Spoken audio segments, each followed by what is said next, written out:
For Braden, you guys normally aren't a team that's penalized a lot, but you've been whistled 17 times. Just any explanation for that, and how do you cut back on those penalties? Yeah, obviously, guys are excited, a lot of emotion in these games, but we got to do a better job as a team, playing whistle to whistle, playing hard between the whistles, not worry about the stuff after. I feel when we do that, we're effective. You just worry about playing hockey, not that extra stuff, and we're going to focus on that. Front right. Colton, there was so much energy in the building leading up to the game, obviously. And did you start the game the way you wanted to last night? And then what do you feel like changed as that first period went along? Yeah, it was obviously a lot of energy in there. I thought we had a decent start, obviously, and then they got a few quick ones, and obviously that's not the way we wanted to finish the first period. But yeah, we kind of put ourselves in a little tough situation after the first, but yeah. Right side standing up. From upstairs, it looked like you guys were totally dominated after the first 10 minutes. How did it feel on the ice? Did it seem like that to you? And if it did, how do you bounce back from that? I think we, feel different in our locker room. I feel like we had a good start up until obviously they got that first one. Obviously, there's a lot of energy and emotion in the building. I think when we're playing 5-on-5, we're doing a good job. And when we're getting caught in penalty trouble, it takes away from our bench, takes away from getting guys involved in the game. So we're going to do a better job sitting on the box. Left side, second row.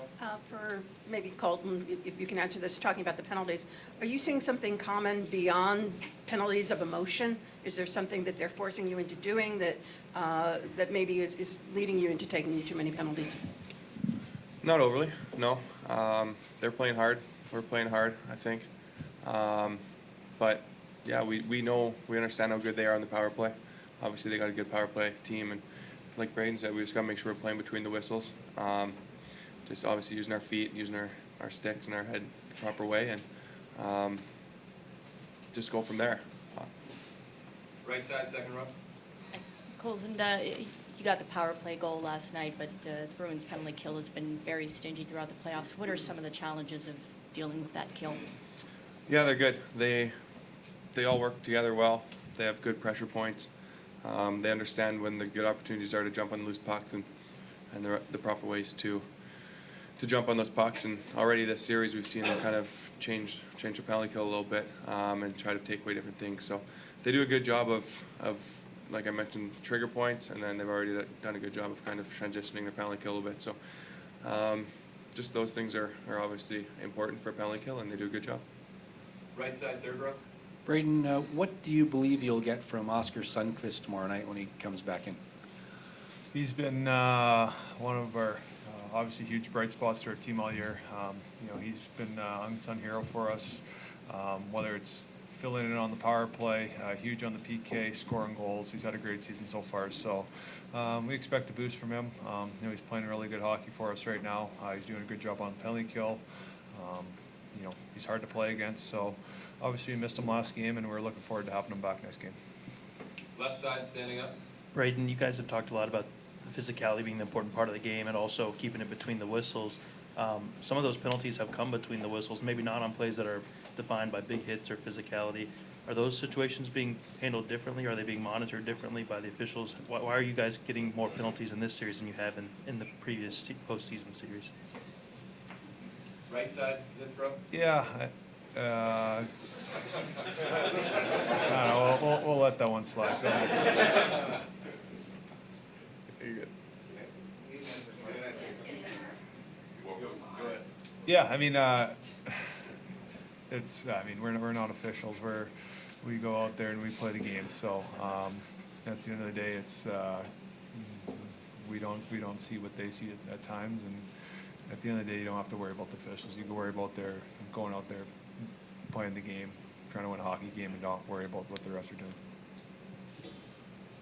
Keep picking on Braden here. Braden, can you just go over the attempted hit on Pasternak and what you were trying to do, what you saw, and maybe were you trying to send a message? I just see him, cut through the middle of the ice. He had his head down. He seen me last second. He dodged it. Nothing more than that. Front right. Vladdy, you guys as a line, do you feel like you generated enough last night? And if not, what can you do in that area? Obviously, from the score we don't generate a lot, so I feel like we play good hockey, and no, I think we need to be closer to each other, support each other more, because game is really tight. They don't give us much space, and there is sometimes no room for fancy plays. So we just need to always stay connected, like stay closer to each other, and keep working hard. And if you look on our chances, it's all come off the hard work or forecheck or something like this. So just need to keep doing it and find a way to put it back on net. We'll do 2 more in English and then 1 in Russian, front right. Vladimir, the fact that there was so much anticipation in the city over this game at home, does it make the loss even more disappointing for you guys? Can you repeat it? Yeah, the city was so looking forward to this first home playoff game, Stanley Cup game in like almost 50 years. Does that make the loss even more disappointing for you guys? The game is over yesterday, so we was looking for a win too, and I know the fans may be upset, like we upset too, but we need to step over it and get ready for the next game. Next game will be huge, and we have a chance to bounce back and tie the series. So this is all we're thinking right now. Back right, Andy. Brayden, what's been the approach from the team in terms of the carryover from game to game? I mean, how difficult is it to reset and turn the page, and what's the mindset heading into tomorrow? Yeah, it's, anytime you lose, I think the emotion's so high in every playoff game, and when you don't get the result you want, you come to the rink the next day or you have to sleep that night, and you have that bitter feeling where you feel whether you let it slip away or you didn't get the result you wanted. You're angry for a day, but coming to the rink today, down 2-1, we knew that it's going to be a tight series, long series, so like Vladdy said, we flipped the page, worry about tomorrow and getting a win, and that's all that really matters.